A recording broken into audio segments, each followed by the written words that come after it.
Hi, I'm Rabbi Ain from Congregation Beth Sholom in San Francisco. What we're going to do today is a little take-home video for you on this week of Election Day. And so what I'm going to do is I'm going to be unboxing my ballot. We're going to make an unboxing video. The state of California has sent me an official election ballot, and what I'm going to do is open it up. And what we're going to do is make a plan to find our local polling station and to make sure that we have a plan on Election Day, which is on Tuesday of this week. So let's open up the ballot and see what we have inside. All right. Okay, so here is an official ballot. Look at this.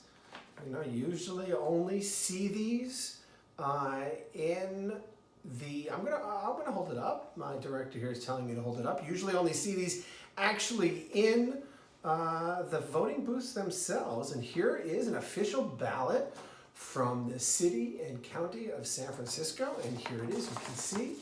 There you can vote for the presidency right over there. And then right next to the presidency, you can vote for our local representative to the federal government, as well as our state representatives to the state government. And on the back, we also have the school board, board of elections. Let me see what else we have. All right, and so also there's another ballot here. So there are a few ballots. Here's another ballot that has all of the different state propositions. All right, so there's state propositions 14 through 25.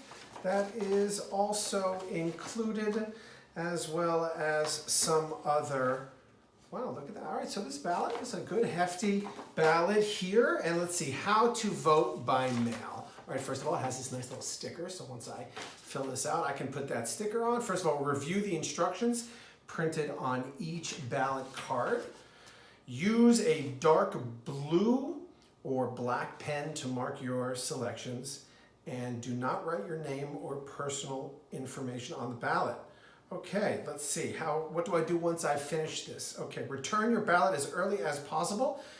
Okay, so to return by mail, make sure that the ballot envelope is postmarked on or before November 3rd, but they really recommend that it's probably too late to do it now, so I'm not going to, part of my plan is not going to be to put this in the mailbox. Instead, what I'm going to do is return my ballot in person by bringing it to a drop-off station. And if you're interested in finding out where your drop-off station is, you can go to vote.org. All right, so it's gonna, what I'm gonna do is I'm gonna take some time here. I'm gonna go through all of the different ballot proposals, as well as all of the candidates. But you might have an obvious question, why does a rabbi do this? Why should we be doing this at our congregation? Why make this video? Well, first of all, it's important that you understand that Election Day is coming up on Tuesday.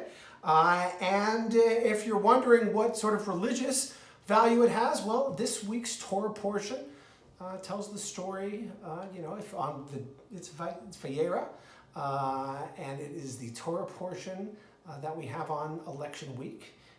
And in that portion, we have this little fight, this little back and forth between God and Abraham. It's over the city of Sodom, which is about to be destroyed by God. And the reason for its destruction is because it's a real wicked town. People use each other in this town. They don't treat each other as human beings, but they actually just, however I can use another person, use them up, spit them out, and throw them away. That's really what Sodom is about. But when God tells this to Abraham, and Abraham hears about it, he says these words. He says, will you also punish the righteous along with the wicked? And he asks God a question. And the question that he asks God is, Ulai yesh chamishim tzaddik b'toch ha'ir. What if I find 50 righteous people in the midst of the city? And of course, famously, God and Abraham go back and forth with this negotiation until ultimately the number rests at the number 10. But the question comes about, well, doesn't Abraham know who 50 righteous people might be? How would Abraham not be aware of who these righteous people were? And I think it's significant that when you think about what Abraham asks God is not, are there 50 righteous people ba'ir, in the city? But he adds a word which is betoch ha'ir. Are there 50 righteous people in the midst of the city? And our rabbis have interpreted that to mean that you can't simply just be a righteous person who sits everything out, who sits out important disputes, who stays out of the inner happenings of what's going on, bitoch ha'ir, in the midst of a city.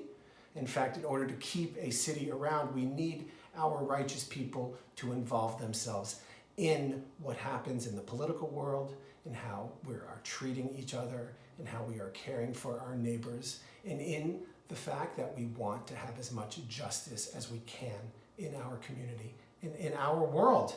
In fact, it was Rabbi Hirsch who quoted from Talmud and said that our sages said that when Jerusalem was destroyed, it said the righteous ones kept the Torah from Taf to Aleph, which is basically like from Z to A. They kept the Torah from Z to A. They knew it, but yet they were the first to be killed, is what our Talmud says, because they had not been bitoch ha'ir, because they had not been in the midst of the city.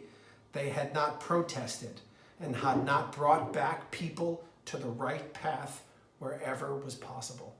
And so I want to encourage all of you to make a plan for where you're going to vote, to fill out the ballot that you have received.